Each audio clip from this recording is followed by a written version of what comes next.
Example देखेंगे। Development length के example में पहले हमें कौन सा डेटा गिवन है वो हम लोग देखते हैं।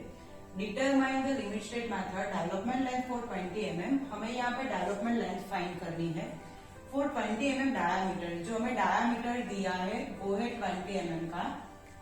Fe 415 ग्रेड स्टील, मतलब स्टील का जो ग्रेड है, मतलब Fy की वैल्यू है वो हमारे पास है 415 न्यूटन पर mm²।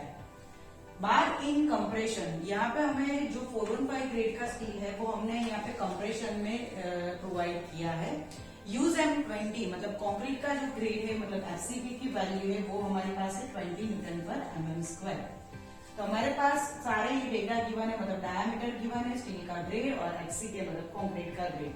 तो हमें अगर डेवलपमेंट लेंथ फाइंड करनी हो तो डेवलपमेंट लेंथ की जो फॉर्मूला है एलडी की, वो फॉर्मूला हमें IS 456 कोड पेज नंबर 42 पे गिवन है। जो फॉर्मूला है वो हमारा है 5 sigma S upon 4 tau BD, जो गिवन है IS 456 कोड पेज नंबर 42 पर। अगर हमें डेवलपमेंट लेंथ फाइंड करनी हो तो हमारे पास डायामीटर सिग्मा एस मीन्स के स्ट्रेस होना चाहिए और tau B means bond stress होनी चाहिए। अभी हमारे पास गिवन है सिर्फ डायामीटर 5, जो हमारे पास है 20 mm। सिग्मा एस भी हमारे पास नहीं और टाउ बी डी नहीं है, तो हम पहले ये दोनों वैल्यू फाइंड करेंगे। तो सिग्मा एस जो है वो स्ट्रेस है, तो अगर स्ट्रेस फाइंड करनी है हमें तो स्ट्रेस की हम लोग फॉर्मूला लेंगे 0.87 Fy। F1 मीन स्टील के जो ग्रेड हमें गिवन है 415 है, तो यहाँ पर हम वैल्यू पुट करेंगे 415। ऐसे हमें सिग्मा एस जो है उसकी वैल्यू मिलती है 361.5 न्यूटन पर mm²। अब हमारे पास जो स्ट्रेस है वो हमें मिल गया, लेकिन हमारे पास tau B D means bond stress नहीं है। तो पहले हम लोग अब बॉन्ड स्ट्रेस फाइंड करेंगे। बॉन्ड स्ट्रेस हमें फाइंड करनी है तो उसके लिए हमारे पास स्टील की ग्रेड और वो स्टील हमने कहाँ पे प्रोवाइड किया है वो होना चाहिए। तो 415 ग्रेड है और हमने कंप्रेशन में बार प्रोवाइड किए हैं। तो हमारे पास अगर टोर स्टील कंप्रेशन में हमें प्रोवाइड किए हैं तो हमें जो बॉन्ड स्ट्रेस की वैल्यू है वो इंक्रीज करनी पड़ती है 60% एंड 25%। तो हम इंक्रीज करेंगे बॉन्ड स्ट्रेस की वैल्यू 25% और 60%। तो पहले तो हमें टाउ बीडी की जो वैल्यू है इसके बॉन्ड स्ट्रेस के टेंशन के लिए वैल्यू वो पहले हमें फाइंड करनी पड़ती है। तो हमें फाइंड करने के लिए हमें पेज नंबर 43 यूज करना है IS 456।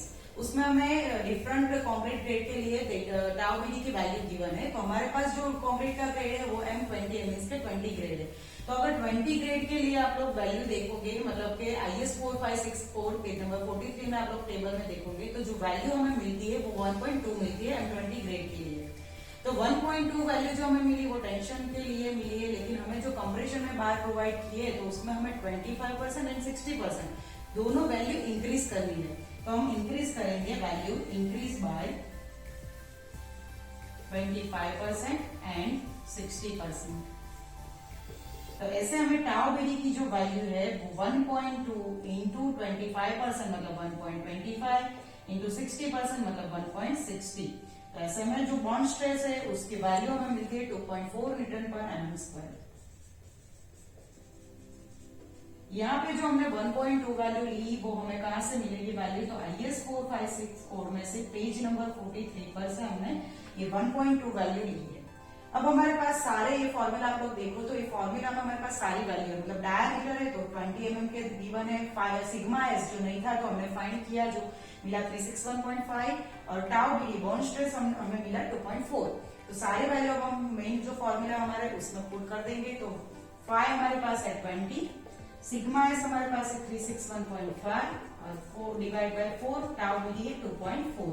तो ऐसे हमें डेवलपमेंट लेंथ मिलेगी। जो हमें वैल्यू मिलती है डेवलपमेंट लेंथ की वो है 752.18 mm।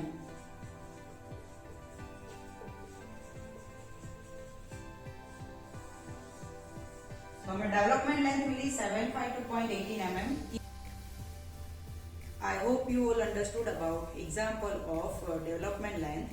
Here I am giving you one example as an assignment for practice. Solve this example by yourself. Thank you.